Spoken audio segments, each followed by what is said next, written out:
Hey there, welcome to Unwrapping Wine. I'm one of your hosts, Randall Voss. And I'm Anne Zwink. In this episode, we're going to be doing things a little bit differently in that we're going to focus on the wine grape Traminette. Traminette is an aromatic white wine grape that has been planted in a lot of the milder areas of the Midwest and Eastern wine industry.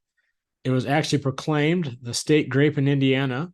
So in this episode, we have two guests from Indiana. First, we'll hear from Jill Bloom, who's an Indiana-based enologist, and then we'll speak with Shane Christ, who has worked with Traminette for around 20 years and runs Acres Away Winery in Northeast Indiana. This episode is full of fun analogies, so we hope you enjoy. If you don't know much about Traminette, its father is Gewürztraminer. And so Gewürztraminer is a white wine grape from the northern part of France. It's a vinifera grape variety, but Traminette is a hybrid. So it displays a lot of those spicy characteristics. In Indiana, we've made it our Indiana state grape and Indiana state wine. The great thing about Traminette is its spiciness. It's very floral, and it can be made in a lot of different ways. Right now, I think the wine I'm drinking, Traminette, is about 2% residual sugar. You know, I've had it sparkling, I've had it dry, I've had it grappa style. I haven't had it ice wine yet, but I always say I think Traminette would do so well as an ice wine. But I've had it sparkling, I've had it in a can, you name it. Have you had a Traminette seltzer yet? No, I haven't, Anne. I don't think I have. Ooh, sounds like that's going to be next year's harvest plan. Yeah, that'd be great. So anyways, the great thing about Traminette is, for people who like sweet or dry wines, it's a great starting point. And not only that, but it's easy to pronounce. I think as in the wine industry, sometimes our biggest challenges are pronouncing the grape variety and understanding that. So it is easy to pronounce. It grows on a lot of people, just the flavors, the profile. I think it's a great wine. So the tricky thing with the Gewürztraminer is, very few places in, if we look at east of the Rockies, can grow it just because it's such a cold sensitive vinifera grape. And so what I like about Traminette is it gives people a Gewürztraminer like wine without all the risk of growing Gewürztraminer. And I will say too, I know a few winemakers who grow Traminette, and they literally put, up to 1 or 2% in every white wine they make, just to add a little aromatic to that wine, because it is so aromatic. So it complements other grape varieties as well. It's a good blender. Is it mostly then grown in the southern portion of the state, or? Yes, it is. It's mostly grown in the bottom, I would say the bottom half. If you consider Indiana to be maybe a sock. I've never heard that descriptor for Indiana. The lower half. Yeah. We're not the mitten. We're the sock. You got to get all your warm winter clothes on. That's right. So probably in the bottom half, the heel and the toe. The heel and the toe of the sock. Okay. Yeah, we see it in Illinois, Missouri, New York, Michigan. So it's pretty widespread in the eastern industry, though. Yeah, it sure is. Okay, well, it definitely makes a great wine. I'm also having a Traminette right now, and I don't know where mine was grown, but it was produced in northern Indiana.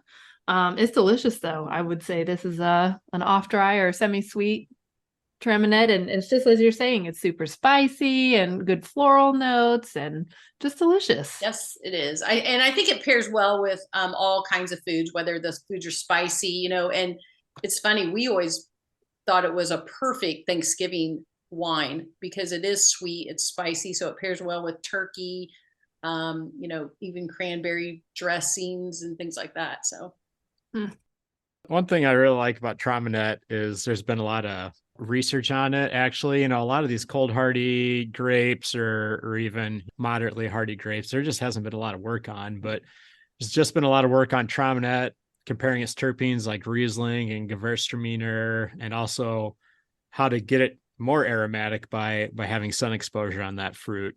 I think someone said to me about Traminette is it out Gewürzes Gewürztraminer. Did I pronounce that correctly? Yeah, I think you did. Gewürztraminer, girls are meaner, however you want to say it. Yeah. So it's actually got a higher amount of terpenes, the wines from Traminette, than something like Gewürztraminer. We noticed in Indiana a long time ago that the fruit that was exposed to more sunlight developed a lot more rose characters. And so we saw that, and also in a hotter climate. So we saw a lot of the rose characteristics in the southern part of the state, Traminettes. And then in the northern part where it's a little cooler, maybe shorter growing season, we didn't experience as much rose, but more citrus and maybe more pine characteristics. So even within the state of Indiana, it really varied the characteristics of it. That's fascinating. So are those the terpenes that you're talking about, Randall, would you say? Yep. And okay. Yep. Yeah, and one of the interesting things, and it's with most grapes, is like Jill was saying, the more sun exposure you get on that fruit, the more yellow the berries. And the more yellow the berries, they found, the higher the amount of terpenes in the wines. And so it was a good indication for growers and wineries that, hey, if my fruit is nice and yellow, it's going to have higher levels of terpenes in the wines than the fruit that's coming in greener. And basically, if you don't know what terpenes are, maybe they give the wine more character. It's, it's what makes Traminette. So. Okay. So they're an aromatic molecule that we can smell. So is that, does the color translate at all to the wine? I mean, would you say a more yellow Traminette has more terpenes, or does that not translate? That I don't know. I don't know about that. I've had pretty light colored Traminettes that are very aromatic and very floral. So. Okay. So we can't base it on the color. The fruit color is a good indicator of how many terpenes will be in the wine, but the wine color probably not. That's right. Because very ripe Traminette turns almost amber in color. It really goldens, or maybe gets even a little orange like. If we're going to get into terpenes here, I'm going to talk about terpenes. What I think is cool about terpenes is the vast majority of terpenes in a grape you cannot smell until after the winemaking process. So in these grapes, the aromatic grapes, Riesling, Gewürztraminer, Traminette, it's really hard to assess that fruit by smelling it to determine how many terpenes will be in that wine, because 90% of the terpenes in that fruit are not currently volatile.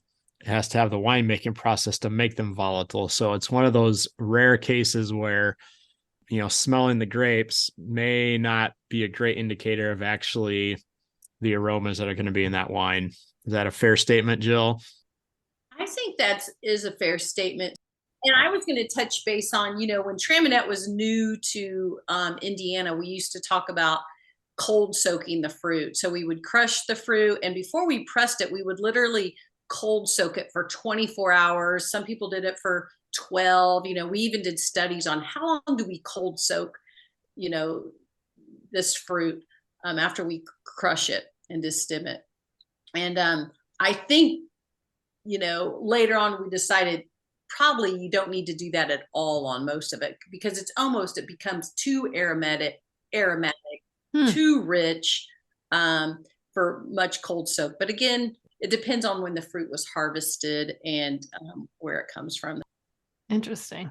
So you guys are talking about skins, and you're talking about terpenes, and you're talking about too many aromatics, and all I can picture is that more skin contact in the toe and the heel makes for a more aromatic Traminette. You got it, Ann. That's all we need to know.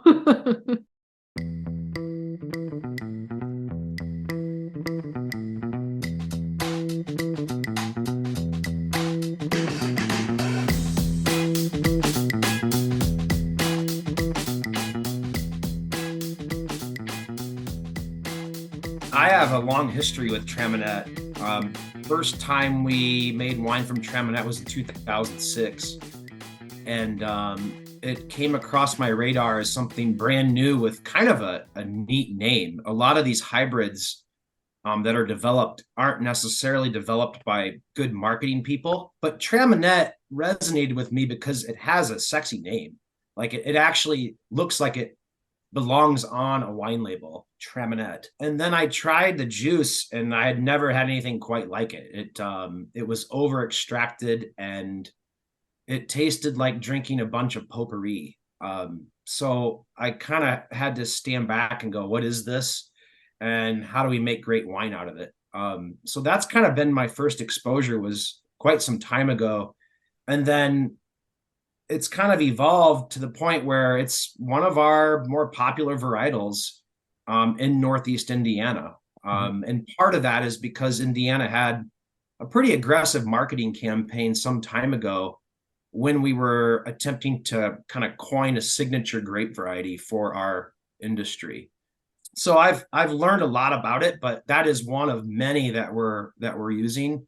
And I enjoy it. It's been a fun history with Traminette. Can you tell us a little bit about where you're located? So the winery that I own is called Acres Away, and we are about 20 minutes from the Michigan border and about 10 minutes from the Ohio border. So in Northeast Indiana, extreme Northeast. And believe it or not, we get the tail end of the lake effect off of Lake Michigan. A lot of people don't realize how far that travels, but as you watch the lake effect come across Lake Michigan to the east, it does dip down to us.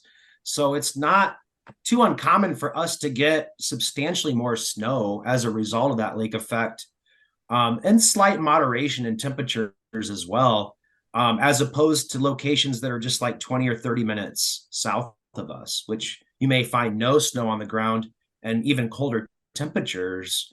I think that lake effect or that moderation really helps in our particular spot of Indiana. What are some of your favorite vintages of Traminette, and what makes them so good, or what made them so good at the time? What are the things that you look for? You know, that's a great question. And I was thinking about Traminette earlier today, and it reminds me of my late grandmother's bathroom. Is that a good thing? It is. And I'm going to have to give you some context. All right.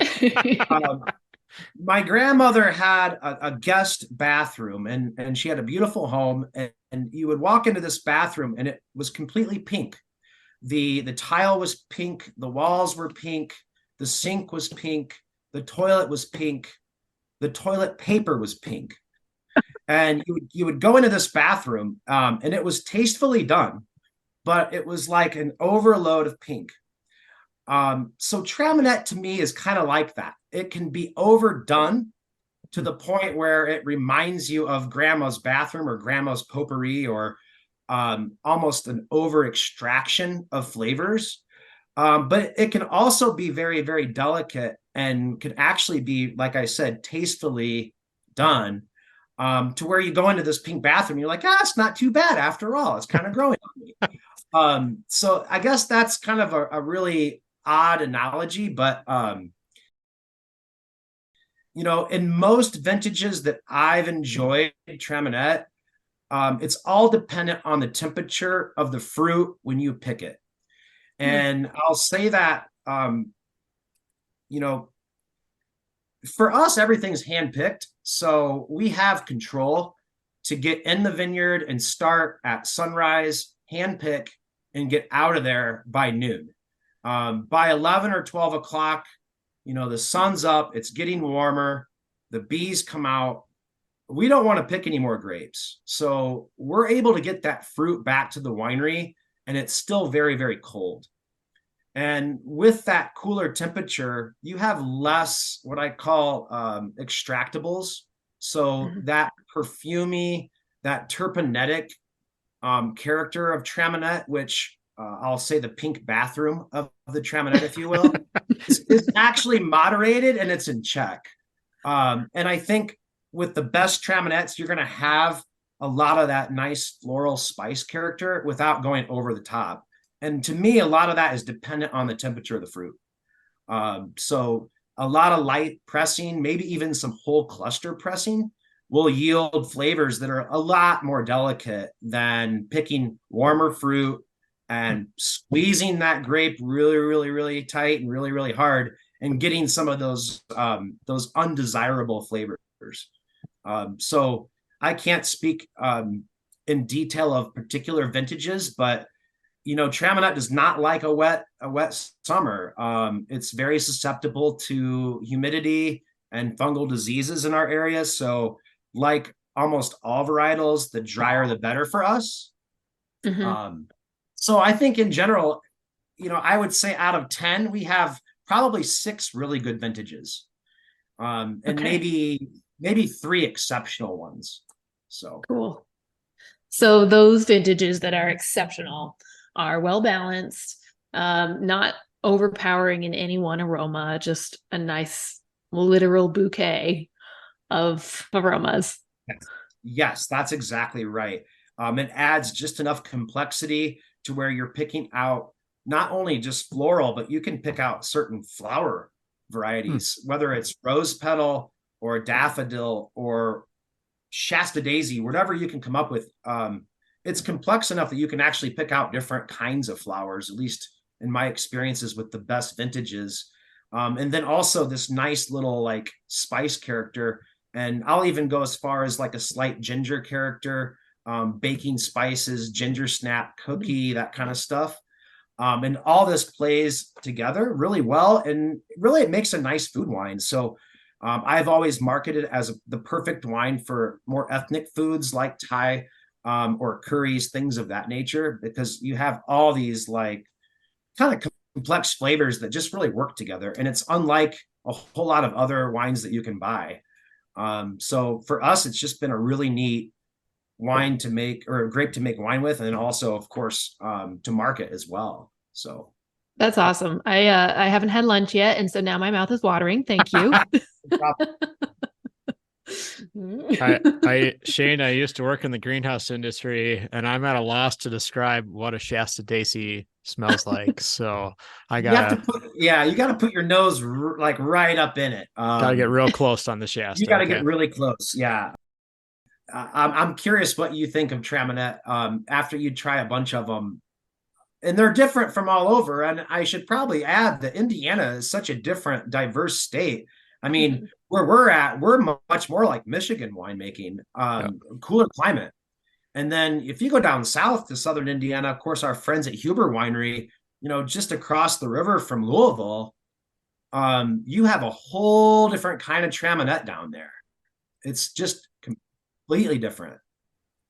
So tell me, is that in the heel of the sock or the arch of the sock? When you say sock, yeah, go ahead. What you mean by sock? Well, Jill Bloom gave us the analogy of Indiana being the shape of a sock. Excuse me. So I don't know if that was a universal Indiana thing or a Jill Bloom thing. So that's probably Jill Bloom thing, but I go way back with Jill, so I speak her language. It would be in the forefoot. So how does the aromas change? Like you said, you're from more northern Indiana to southern Indiana. How does the aroma change in Traminette from that geographical distance? The biggest thing that jumps right out at me is minerality, and it's kind of an overused descriptor in terms of these kinds of wines. But and this probably doesn't sound too appealing, but if you were to put some nickels or dimes in your mouth, it has a kind of a metallic minerality. I like to think of gravel. I like to think of a clean slatey taste to the north. And then towards the south, you're going to get much riper, more tangerine and honey character. And a lot of that has to do with obviously the ripening and the degradation of the acidity from the north part of the state to the south. So it's just different. And ideally, because winemakers have the ability to blend, you have some tools at your disposal to highlight or mask some of those things that maybe aren't as desirable. So keep in mind, no matter where you're at in the state, you do have a palette to paint with, if you will.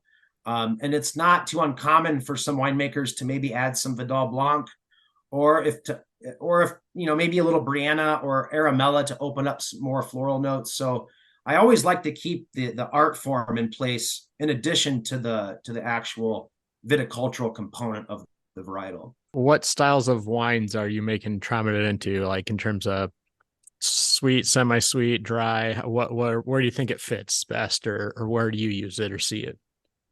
Good question. Without getting into sweet, semi-sweet, semi-dry, dry, off-dry, and I know consumers love to see that and hear that. The name of the game for us has always been balanced.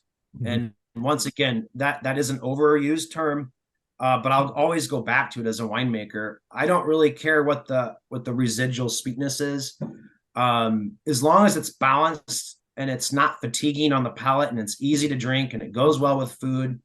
It will get bottled. So in our past experiences, dry Traminettes are a little tricky to make, completely dry. They can take on a very unique flavor that is akin to bug spray. That's how I would liken it. And some people like the smell of bug spray. I particularly do not. So I've noticed that a little bit of sweetness does round off some of those kind of odd flavors you can get. So I would say that most successful vintages of Traminette for us have been off dry, semi-dry, although in some years we've done some really nice dry versions. And I've also made a very sweet version, which can kind of pick up more of a coconut type flavor, or I'll hate to say it, but tanning lotion sometimes kind of shines through on the nose, which if you've ever had, Malibu rum, it can kind of make you feel like you're on an island somewhere. And some Traminettes can do that. So I would say best for us has always been semi-dry or off-dry. Okay, so what I'm getting out of this is that you're not a bug spray guy. You're a suntan lotion guy. He wants to be on an island. Sounds great. Yes. Or grandma's bathroom, one of the two. Or grandma's bathroom with the pink sink. Yeah, my mind keeps going back to, how did grandma buy pink toilet paper before Amazon? I don't know how. Yeah, she even had like the carpeted toilet seat cover was pink. I remember.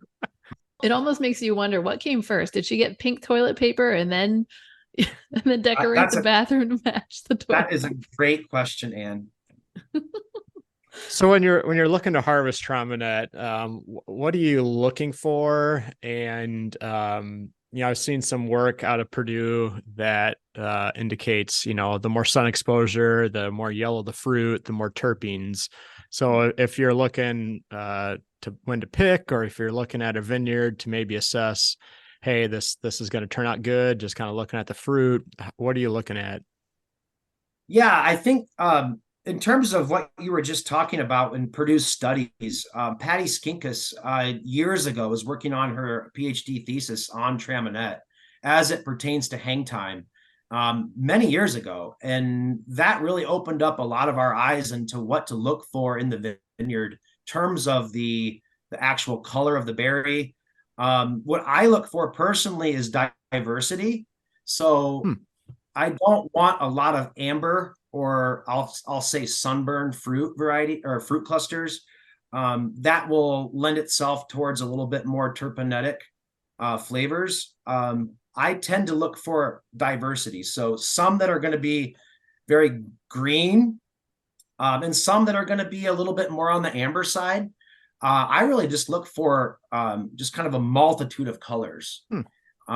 That's just my personal feeling. Some that are slightly over ripened, maybe a little bit too sunburned, and then some that are probably shaded that add a little bit more green flavor. So I just look for a very diverse vineyard. This is one example where uneven ripening, to me, actually lends itself to a more, I'll say, fruitful juice, because you kind of gather flavors from the entire spectrum. So I look for some of each, if you will. And then obviously that perfect cluster of, kind of green, but kind of sunburned. You've got some variability in there. You can chew on the skins for a while just to see what kind of terpenes you're pulling out of it. Berry sampling and analysis is always king. So we spend an enormous amount of time sampling and getting what I would like to think is a very good representative sample of the fruit chemistry to lend itself to a high quality wine. Wow. That sounds amazing. I mean, it just sounds like what you're producing then is a wine that has so much interest and so much complexity, because it's not just mono aromatic. You have so many different flavors coming into it. You got it. That's exactly right. It can come off as, super fruity, super floral. I mean, that's one of the beauties of Traminette. It's, as a winemaker, it's just a wonderful variety. If you can grow it and grow it successfully, it really gives the winemaker his or her opportunity to shine, because it can be your own. It can taste different than any other Traminette out there, which is kind of fun as a winemaker to have that at your disposal. So. Mm-hmm. How would you rate the acidity? How would you describe where does Traminette fit in an acidity scale? Without getting into too much chemistry, the big thing for me is to find something that tastes quenching.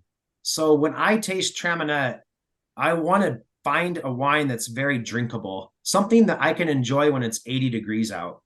Once it hits 85, I'm on to a margarita, but at 80 degrees, I'm looking for a very quenching wine. So something that isn't fatiguing on the palate, something that you could drink and enjoy even in hot weather.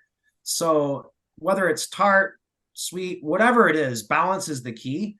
And for us, consistently, depending on how you crop the vineyard, of course, and we know about cropping, the key is not to overcrop the vineyard. So everything does ripen and comes into what I would describe as a good spec to ferment, and not have to worry about making any major adjustments in the cellar. I'd rather have that juice basically made in the vineyard. And I know that that's something we always talk about. But yeah, just looking for something that's quenching and isn't too fatiguing and heavy and, I hate to say syrupy, but just too heavy. I'm looking for something with kind of a racy or zippy note, if you will. Nice. I love that.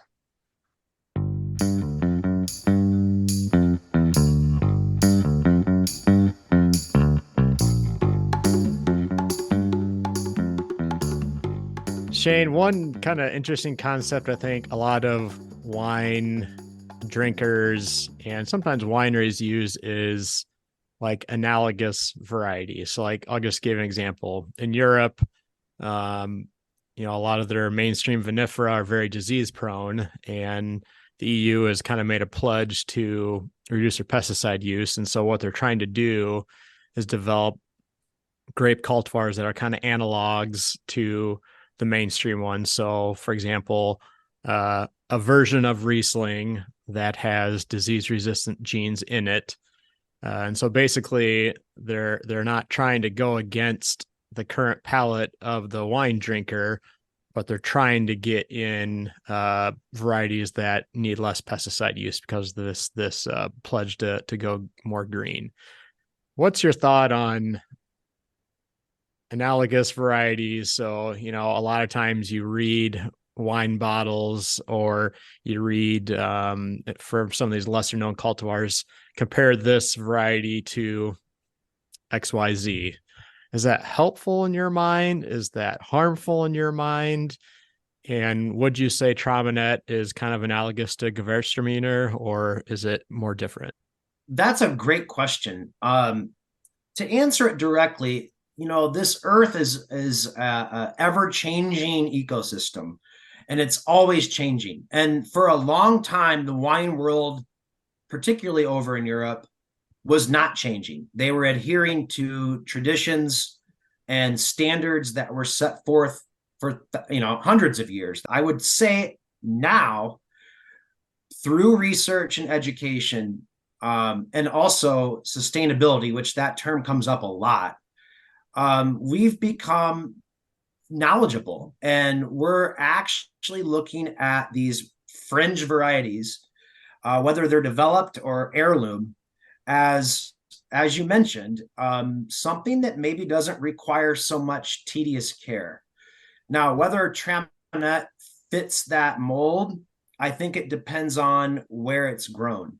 It's my understanding that Gewürztraminer is one of the more difficult varieties to grow, as it's quite finicky, and Traminette definitely is easier. Whether the wine stacks up, that's pretty subjective, but I would agree. Traminette, amongst others, has really filled a niche in areas where we would love to grow Gewürztraminer, but man, talk about a spray program. I don't think you would literally have to spray fungicides every 3 or 4 days or after every rain. And then still you probably wouldn't end up with nearly as good of a wine as you would Traminette. So I would agree. Traminette does fill a niche in a viticultural portfolio where, maybe this is something that we've developed through research that is kind of a good thing for us in this ever-changing earth that we live on. So I would fully expect that Traminette in 100 years won't be around, and we'll have another version or 3 more versions of evolution as a result of all of these changes. And I think just in the last 20 years, we've seen quite a bit of changes, not only in the Midwest, but obviously out on the West Coast, East Coast, as it pertains to climate change. And one that I'll actually kind of touch on is the Canadian wildfires last summer. I don't know what it was like where you're at, but it was pretty hazy for several days, several weeks even in our area. And we have one grape variety called Ives. And Ives has been around for a long time. It's kind of the cousin to Concord. Okay. We have 5 rows of it as kind of like a fun table grape, but after reading about Ives, it's very susceptible to air pollution. And I was walking through the Ives after 2 or 3 weeks of this hazy Canadian wildfire drift that we were getting. And you could tell the Ives were really upset. The leaves were curling. We had some deformation on some of the canopy. So it just goes to show you that these grapevines are living, breathing. They are out there, and they are a reflection of their environment.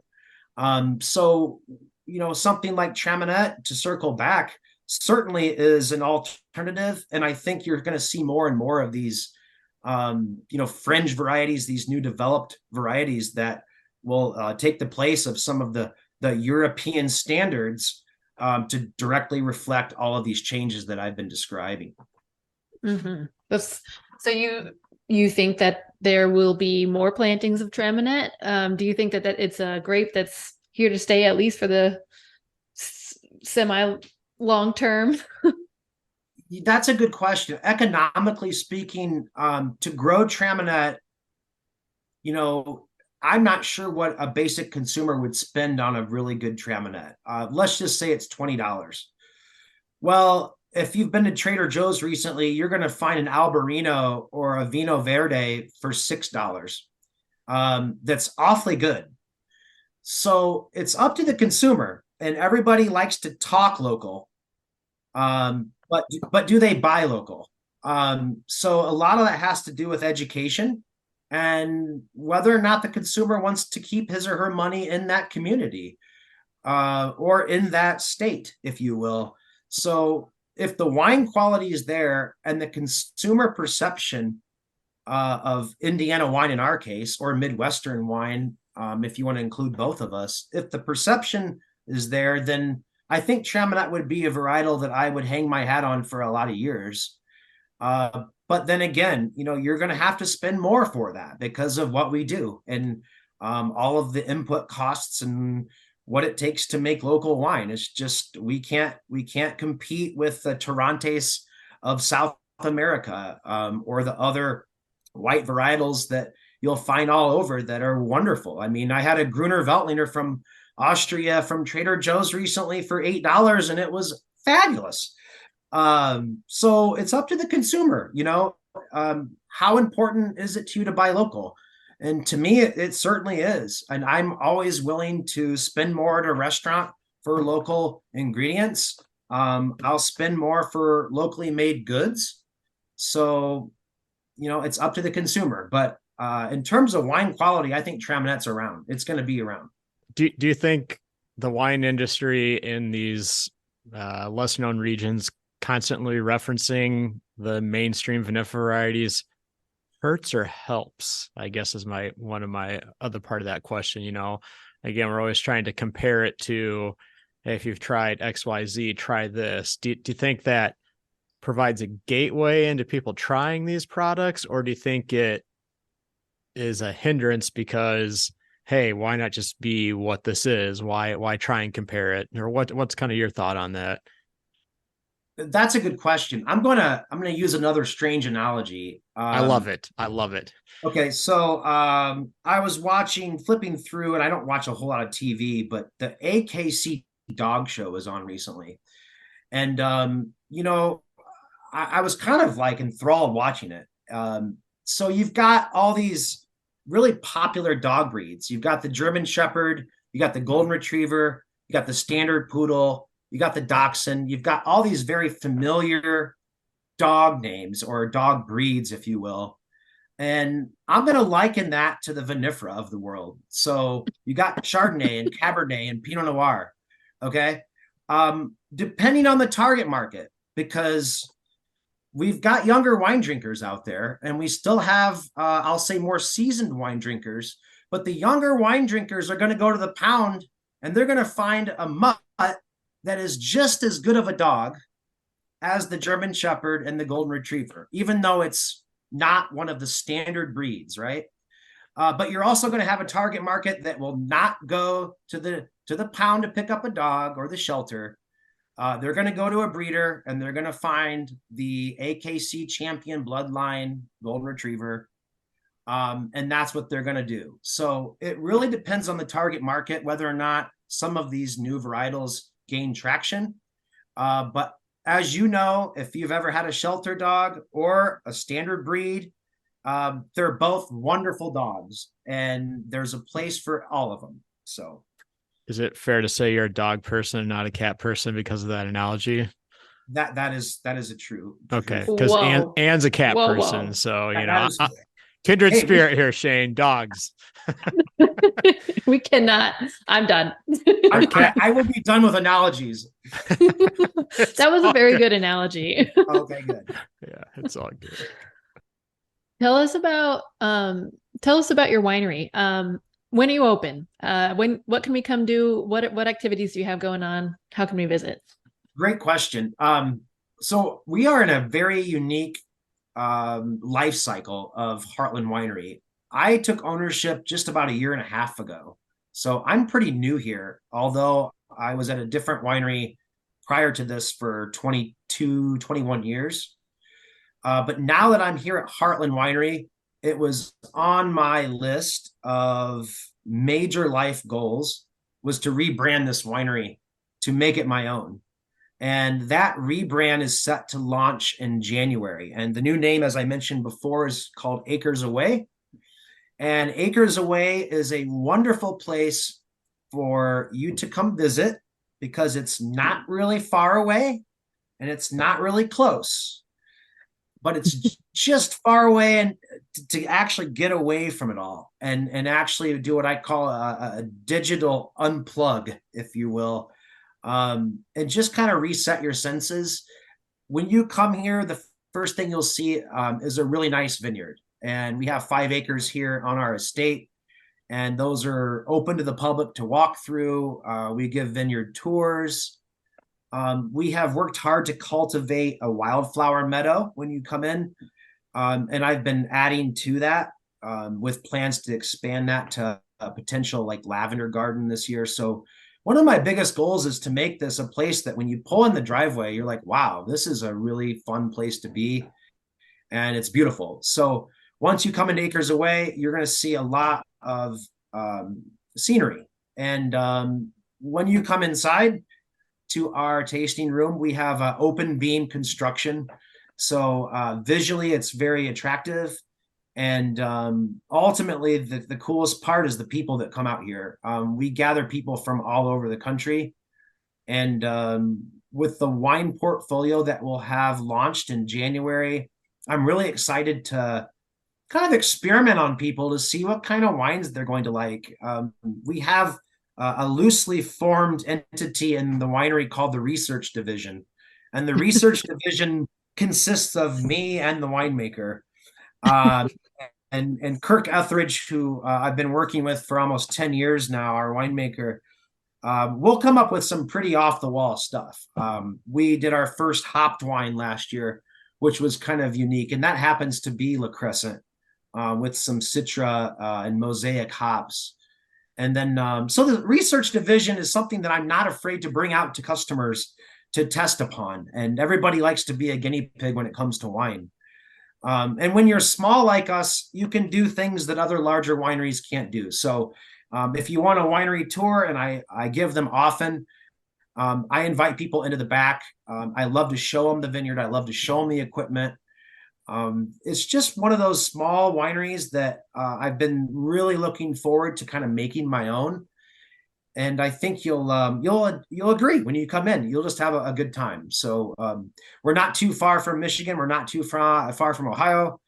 We're not too far from the intersection of two of the largest major highways in the United States, including the 8090 toll road and then Interstate I-69. So we're truly at the crossroads of America. So I invite you out anytime. That sounds great. Are you open 5 days a week? How often are you open? Yes, we are open 5 days a week. We're closed Mondays and Tuesdays. But if you're around, you just knock on the door. I'm here every day. Is that just for Ann and I, or is that for any customer? And anybody that's around, just knock on the door. Okay. I mean that. But yeah, closed Mondays, Tuesdays, and then open obviously every other day of the week. We have a new website launched January 1st, which will have all of the critical information, but acresawaywinery.com. If you had one thing to say to your consumers or any consumers, what would you like to say about our styles or varieties? Is there anything that we've missed? You've really said most of the things. So, every single bottle is a story. And I would say that there's a connection that a consumer can make by drinking local wine. And that connection really reflects the story that's inside that bottle. And if you want to know that story up close and personal, come to the winery where that bottle is made.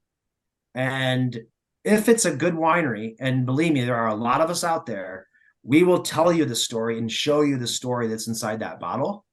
Because it can be anything from I cut my finger to we had the most beautiful sunrise.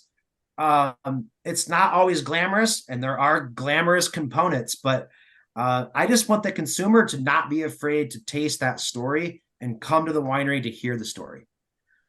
I love that, but I sincerely hope that they're not tasting cut finger. No, it's all about the story. But yes, you're right. There's no blood. There's no blood or Band-Aids. Maybe Band-Aid. Maybe Band-Aid.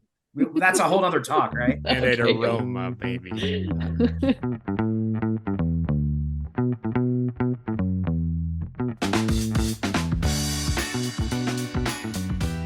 Thanks for listening.